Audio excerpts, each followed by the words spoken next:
ओम साई राम भक्तों, शुभ गुरुवार। तो अब आज 28 तारीख हो गया और साल का अब अंत होने वाला है, मतलब नया साल आने वाला है 2024।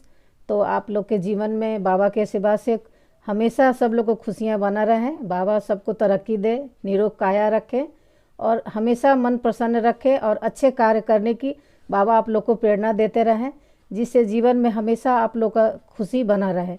तो यही मेरी कामना है बाबा से।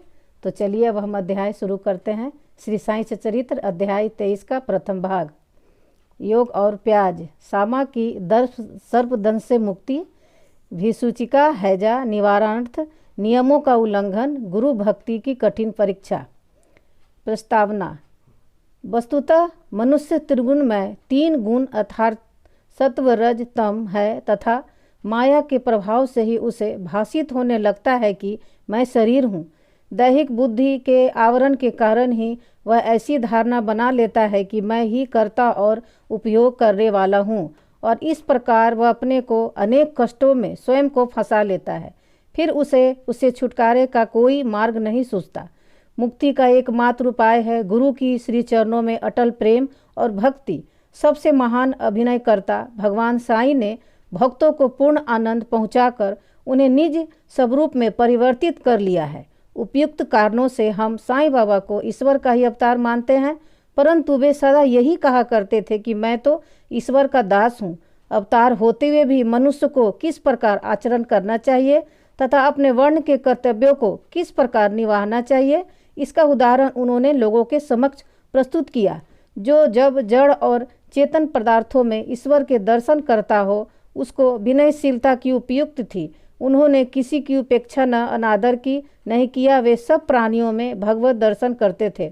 उन्होंने यह कभी नहीं कहा कि मैं अनल हक सोहम हूँ। वे सदा यही कहा करते थे कि मैं तो यादे हक दासो हम हूँ। अल्लाह मालिक सदा उनके होठों पर था।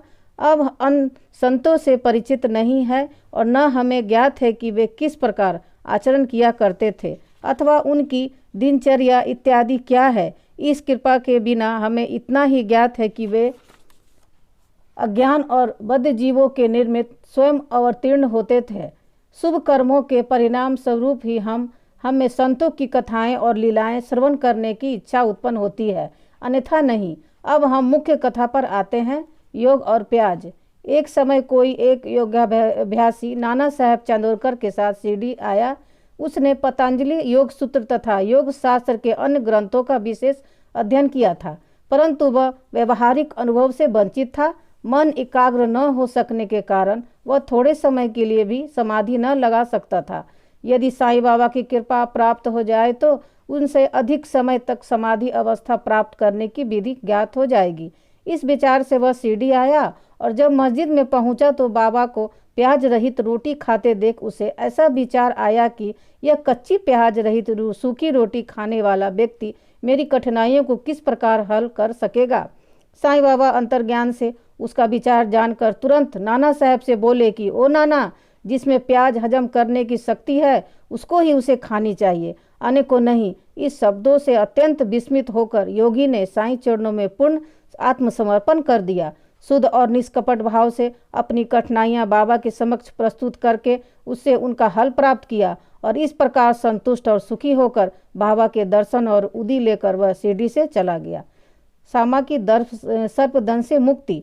कथा प्रारंभ करने से पूर्व हेमाण पंत लिखते हैं कि जीव की तुलना पालतू तोते से की जा सकती है, क्योंकि दोनों ही बद्ध है, एक शरीर में तो दूसरा पिंजड़े में।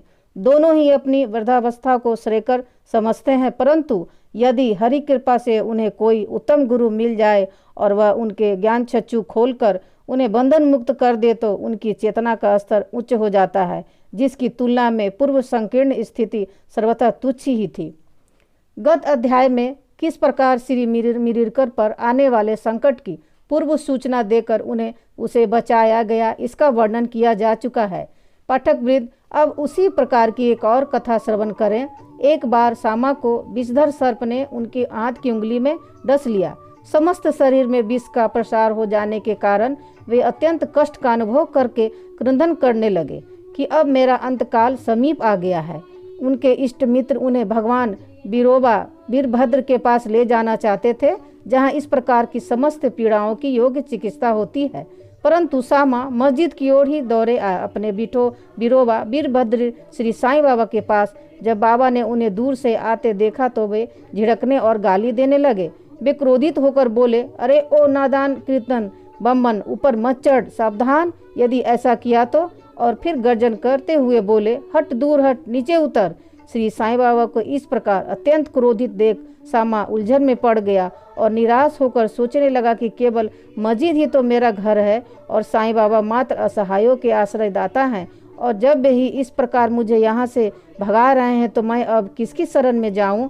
उसने अपने जीवन की आशा ही छोड़ दी और वहीं शांतिपूर्वक बैठ गया। थोड़े समय के पश्चात जब बाबा पूर्वतः शांत हुए तो सामा ऊपर आकर उनके समीप बैठ गया। तब बाबा बोले, डरो नहीं, तिल मात्र भी चिंता न करो, दयालु फकीर तुम्हारी अवश्य रक्षा करेगा। घर जाकर शांति से बैठो और बाहर न निकलो। मुझ पर विश्वास कर निर्भय होकर चिंता त्याग दो। उन्हें घर भिजवाने के पश्चात ही पीछे से बाबा ने तात्या पाटिल और काका साहेब दीक्षित के द्वारा यह कहलवा भेजा कि वह इच्छानुसार भोजन करे, घर पर टहलते रहे, लेटे नहीं और न शयन करे। कहने की आवश्यकता नहीं है कि आदेशों का अक्षरशः पालन किया गया और थोड़े ही समय में वे पूर्ण स्वस्थ हो गए। इस विषय में केवल यही बात स्मरण योग्य है कि बाबा के शब्द हट दूर हट नीचे उतर सामा को लक्ष्य करके नहीं कहा गया था जैसा कि ऊपर से प्रतीत होता है, वरन उस सांप की उसके विष के लिए ही यह आज्ञा थी, अर्थात सामा के शरीर में विष न फैलने की आज्ञा थी। अन्य मंत्र शास्त्रों के विशेषज्ञों की तरह बाबा ने किसी मंत्र या मंत्रोक्त चावल या जल आदि का प्रयोग नहीं किया। इस कथा और इसी प्रकार की अन्य कथाओं को सुनकर साईं बाबा के चरणों में यह दृढ़ विश्वास हो जाएगा कि यदि माया युक्त संसार को पार करना है तो केवल श्री साईं चरणों का हृदय में ध्यान करो। बोलो श्री सद्गुरु साईनाथ महाराज की जय। साई नमो नमः, साई नमो नमः, श्री साई नमो नमः, जय जय साई।